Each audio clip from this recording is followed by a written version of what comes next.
वेदांत देशिक यतीन्द्र कटाक्ष लब्ध रय्यंतसार मनवद्य गुणंबुदाग्र्यं नारायणाद्य चतुर्य कृपाभिषिक्तं श्रीरंगनाथ यतिशेखरमाश्रयामः. நமஸ்பாயை. இன்றைய தினம் ஸ்ரத்தா உத்தர பாகத்தினுடைய கிளாஸ் நம்பர் 16ல இருந்துருக்கோம். சென்ற வகுப்புல நாம 28 ஸ்லோகம் வரைக்கும் நம்ம பார்த்து முடிச்சிருக்கோம். சென்ற வகுப்புல ஸ்லோகம் நம்பர் 27 அண்ட் 28 ரெண்டு ஸ்லோகங்களை பார்த்து முடிச்சோம். இந்த கடைசியா பார்த்த ஸ்லோகம் என்ன? த்வேஷ்யோபி சம்மத சிஷ்டஹ தஸ்யார்த்தஸ்ய யதௌஷதம் தியாஜ்யோ துஷ்டஹ பிரியோப்யாசீத் அங்குலி ஓரகக்ஷதா அப்படிங்கிற ஸ்லோகத்தை நம்ம கடைசியா பார்த்து முடிச்சிருக்கோம். அதுக்கு என்ன அர்த்தம்? திலீபன் தன்னுடைய பகைவனாக இருந்தாலும் அவன் நல்லவனா இருந்தானா, அதாவது வியாதிஸ்தன் மருந்தை விரும்புவது போல அவனிடத்துல விருப்பம் கொண்டான். துஷ்டனா இருந்தா அவன் தனக்கு வேண்டப்பட்டவனாக இருந்தாலும் பாம்பு கடித்த விரலை வெட்டி எறிவதை போல அவரிடம் வெறுப்பு கொண்டு விலகி விடுவான். அப்பேற்பட்ட குணத்தை உடையவன் திலீபன் அப்படிங்கிற மாதிரி அந்த 28வது ஸ்லோகத்தை நம்ம பார்த்து முடிச்சிருந்தோம். இன்றைய தினம் ஸ்லோகம் நம்பர் 29 அண்டு 30 ரெண்டு ஸ்லோகங்களை நம்ம பார்க்கிறோம். ஸ்லோகம் நம்பர் 29 அண்டு 30. அது என்ன ஸ்லோகம்? ஸ்லோகத்தினுடைய பதச்சேதம் என்ன, அன்வயம் என்ன, பிரதிபதார்த்தம் என்ன, பாவார்த்தம் என்ன அப்படிங்கிறத நம்ம பார்க்க போறோம். பாருங்க. சம்பிரதி திலீபஹ பரோபகாரி ஆசீத் இதி வர்ணயதி. என்ன அப்படின்னாக்கா, திலீபன் பரோபகாரி, பிறருக்கு உதவுவது அப்படிங்கிற எண்ணங்களை கொண்டவன், நல்ல குணங்களை கொண்டவன், நல்ல பண்புகளை கொண்டவனாக இருந்தான் அப்படிங்கிற மாதிரி இங்க வர்ணிக்கிறான். இந்த ஸ்லோகத்துல என்ன சொல்றா பாருங்கோ. தம் வேதாக விததே நூனம் மகாபூத சமாதினா ததாஹி சர்வே தஸ்யாசன்ன பரார்த்தைக பலாகுணாக. இதுல அன்வயம் கொடுக்காம என்ன பண்ணிட்டு இருக்கா? பதச்சேதம். அன்வயம் கொடுக்காம நேர பிரதிபதார்த்தம், அதுக்கு பதில் அன்வயம் கொடுத்துட்டு இருக்கா. பாவார்த்தம் அப்படிங்கிற மாதிரி இருக்கு. தம் வேதா விததே நூனம் மகாபூத சமாதினா ததாஹி சர்வே தஸ்யாசன்ன பரார்த்தைக பலாகுணாக. ஏதோ மிஸ்டேக் இருக்கு இந்த ஸ்லோகத்துல, பிரிண்டிங் மிஸ்டேக் பண்ணிருக்கா, பரவாயில்ல. பதச்சேதா தம் வேதா விததே நூனம் மகாபூத சமாதினா ததா ஹி சர்வே தஸ்ய ஆசன்ன பரார்த்தைக பலாக குணாக அப்படிங்கிறது பதச்சேதா. அன்வயம் எப்படின்னாக்கா, வேதாக, வேதாகனா யாரு? பிரம்மன். அர்த்தம் என்ன அப்படிங்கிறத பார்த்துட்டு அன்வயத்தை பார்க்கலாம். அதாவது வேதான்னா பிரம்மா இருக்கா இல்லையா, தம் அவனை, யாரு? அந்த ராஜா திலீபனை அப்படியே அன்வயமாவே கொடுத்து அதுக்கே பிரதிபதார்த்தம் சேர்த்து கொடுத்துட்டு இருக்கா. வேற ஒண்ணும் இல்லை. அன்வயம் அண்டு பிரதிபதார்த்த அப்படியே சேர்த்து கொடுத்துட்டு இருக்கா. அது அன்வய கிரமத்திலேயே கொடுத்துட்டு இருக்கா. பாருங்க, வேதானா யாரு? பிரம்மா.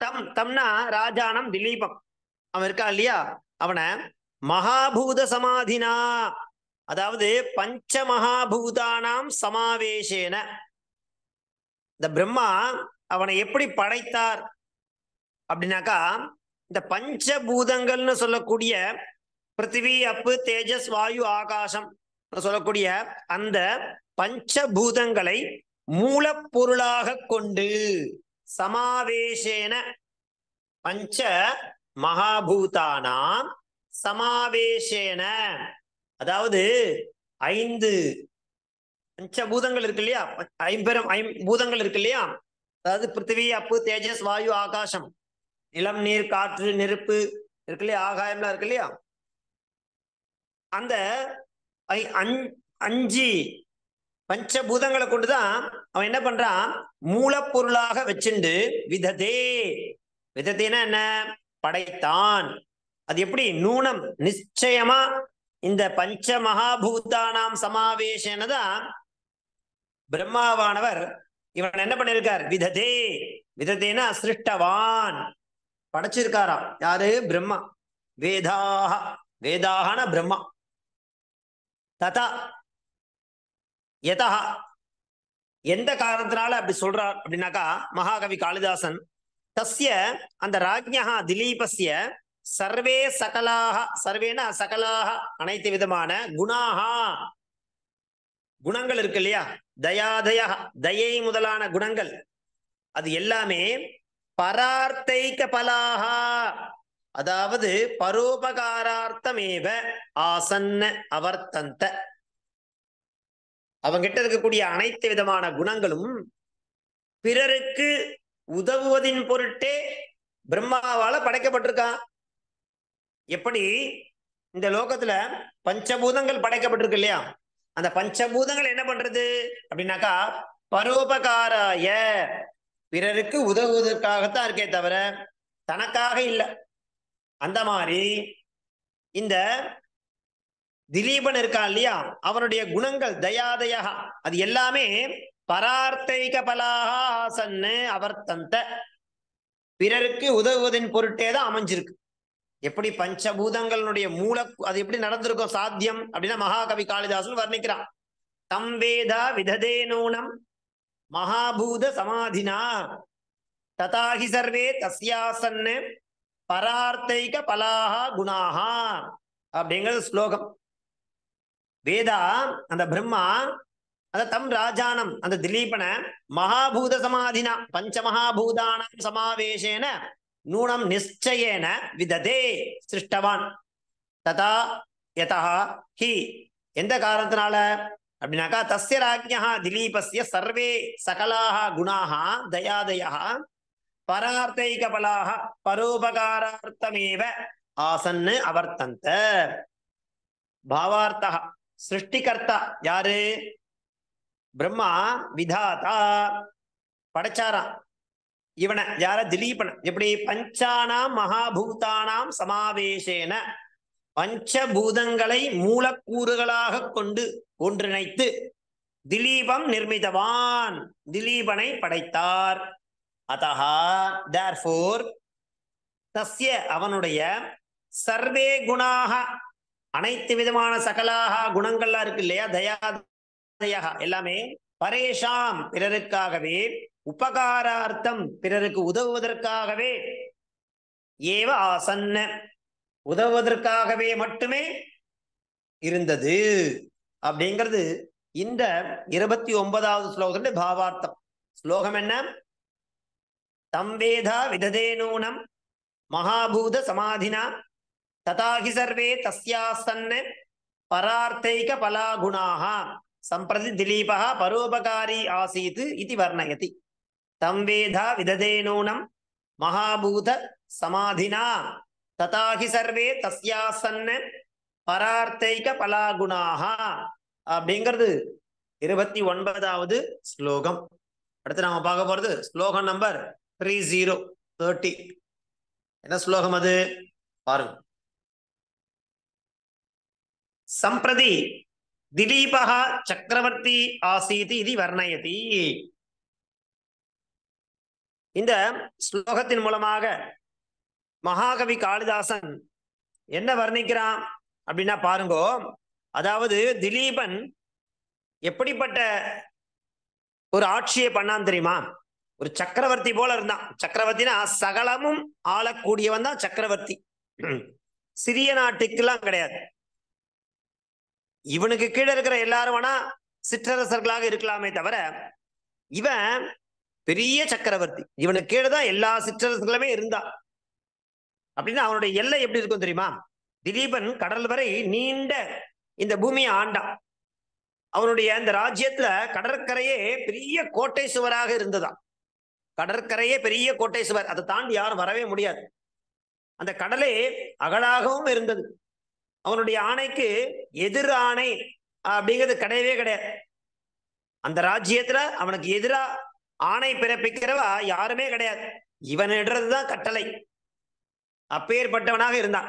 மற்ற அரசர்களா எப்படி இருந்தானாக்க அவனுக்கு கீழ்பட்ட சிற்றரசர்களாக தான் இருந்துட்டு இருந்தான் இல்லையா? சிறு நகரத்தை ஆள்வது போல அந்த பெரும் ராஜ்யத்தை எந்தவித சிரமமே இல்லாம ஆண்டு வந்தானாம் பாருங்க. அதனால அவனை சக்கரவர்த்தி அப்படின்னு வர்ணிக்கிறார் மகாகவி காளிதாசன் இந்த 30வது ஸ்லோகத்துக்கு. என்ன ஸ்லோகம்? சவேலா பிரபலயாம் பரிகீகிருத சாகராம். சவேலாவ பிரபலயாம் பரிகீகிருத சாகராம் அனன்ய சாசனாமுர்வீம் சசாசைக புரீமிவ. சவேலாவ பிரபலயாம் பரிகீகிருத சாகராம் அனன்ய சாசனாமுர்வீம் சசாசைக புரீமிவ அப்படிங்கிறது 30வது ஸ்லோகம். இவனை ஒரு பெரிய சக்கரவர்த்தி அப்படின்னு வர்ணிக்கிறார் மகாகவி காளிதாசன். பதச்சேதா சஹா வேலாவ பிரபலயாம் பரிகீகிருத சாகராம் அனன்ய சாசனாம் உர்வீம் சசாச ஏகபுரீம் இவ இதி பதச்சேதா.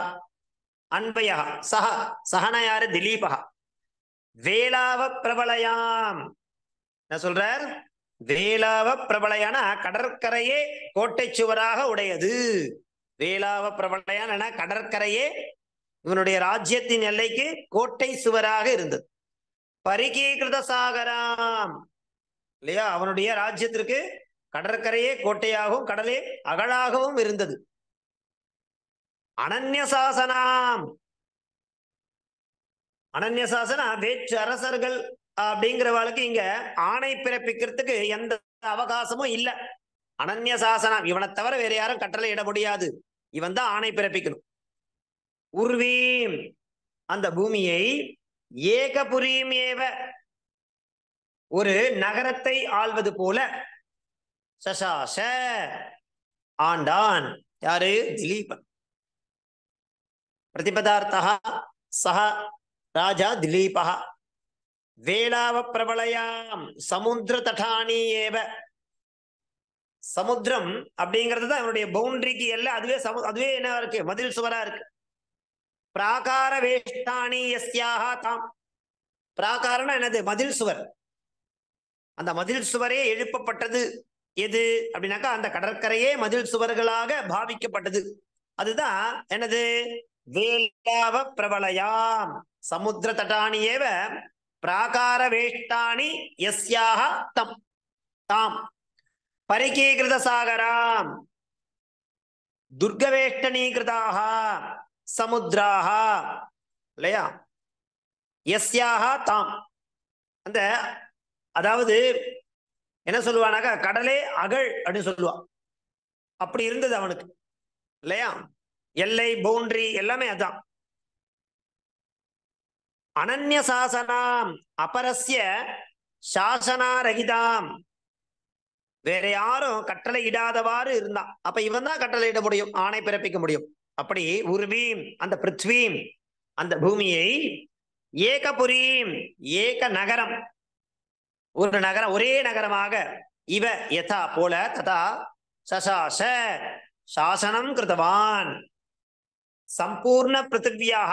அதாவது கடல் மட்டும் எல்லை இல்லாம எல்லா பிரதேசத்தையும் அவனே ஆண்டான் இல்லையா?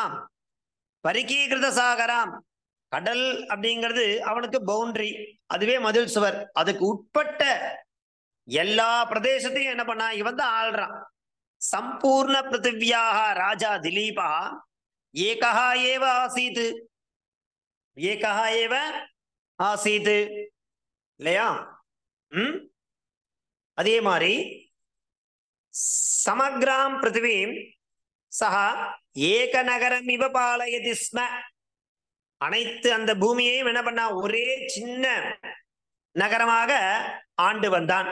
தஸ்ய புறதா அவனுக்கு முன்பாக அந்யஹா ராஜா ஏவ ந ஆசீத். வேற ஒரு ராஜாவே காணப்படல. எல்லாம் சிற்றரசர்களாக தான் இருந்தாலே தவிர இவ மாத்திரம்தான் சக்கரவர்த்தியா இருந்தான். அகிலாயாக பிருத்திவியாக அனைத்து விதமான, அதாவது அந்த அனைத்து உலகத்துக்குமே மொத்தமாக, உலகத்திற்கு மொத்தமாகவே அகிலமும் சக்கரவர்த்தி சகா ஏவ ஏகா ஏவ ஆசீத். அந்த மொத்த பிருத்திவிக்கும் அகிலத்துக்கும் இவன் தான் சக்கரவர்த்தியாக, தலைவனாக அந்த நகரத்தையே ஆட்சி பண்ணிருந்தான் அப்படிங்கிற மாதிரி இந்த ஸ்லோகமானது அமைஞ்சிருக்கு. சம்பிரதி திலீபா சக்கரவர்த்தி ஆசீத் இது வர்ணயதி. சவேலாவ பிரபலயாம் பரிகீகிருத சாகராம் அனன்ய சாசனாமுர்வீம் சசாசைக புரீமிவ. சரி, இப்போ இன்றைய தினத்திற்கான ஸ்லோகத்தை நம்ம பார்த்துட்டோம். ஸோ இது வரைக்கும் பாருங்க, 30 ஸ்லோகம் முடிஞ்சிருக்கு. மொத்தம் இந்த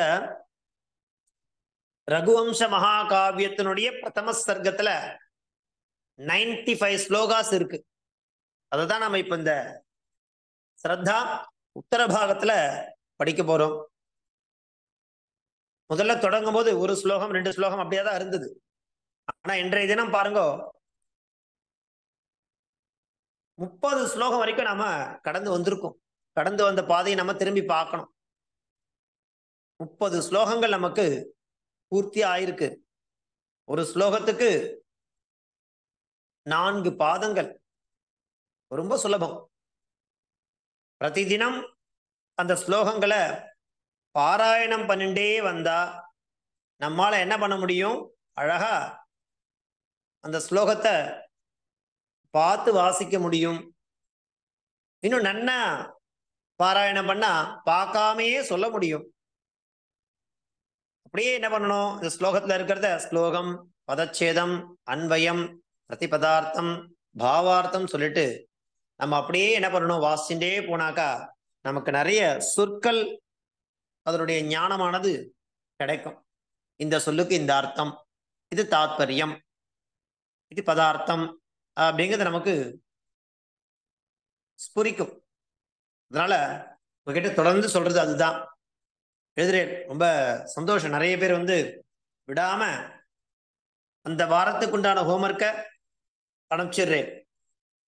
நம்ம குரூப்ல பார்த்தீங்கன்னா ஒரு 30 பேர் ரெகுலரா கிளாஸஸ் அட்டன் பண்றவான்னா ஒரு 10 பேர் அனுப்புறா, ஹோம்ஒர்க் எழுதி அனுப்புறா. மீதி பேருக்குலாம் நான் ஏற்கனவே சொன்ன மாதிரி அவளுக்கு நிறைய காரியக்கிரமங்கள் இருக்கும். இருந்தாலும் பரவாயில்ல, நீங்க எப்ப அவகாசம் ஒழியுறதோ அதை உட்காந்து எழுதுங்கோ. அப்பதான் நம்ம சம்ஸ்கிருதம் படிக்கிறோம் அப்படிங்கிறதுக்கு ஏதாவது ஒரு நமக்கு பிரயோஜனப்படும்.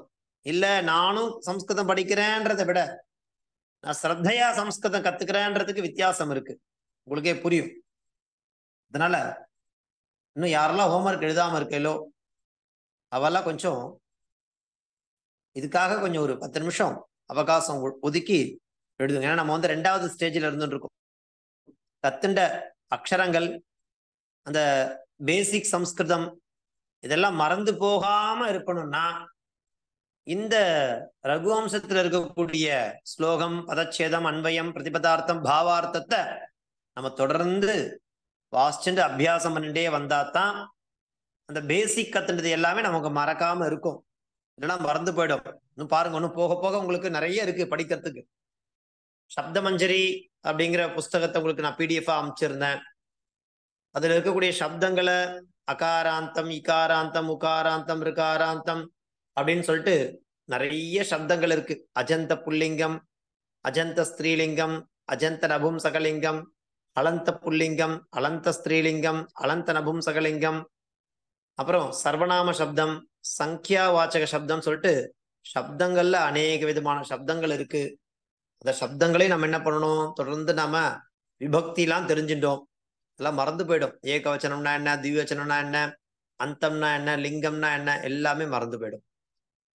அதனால உட்காந்து ப்ரீவியஸ் லெசன்ஸ் என்னென்னலாம் இருக்கோ அதெல்லாம் உட்காந்து சிந்தனை பண்ணுங்கோ.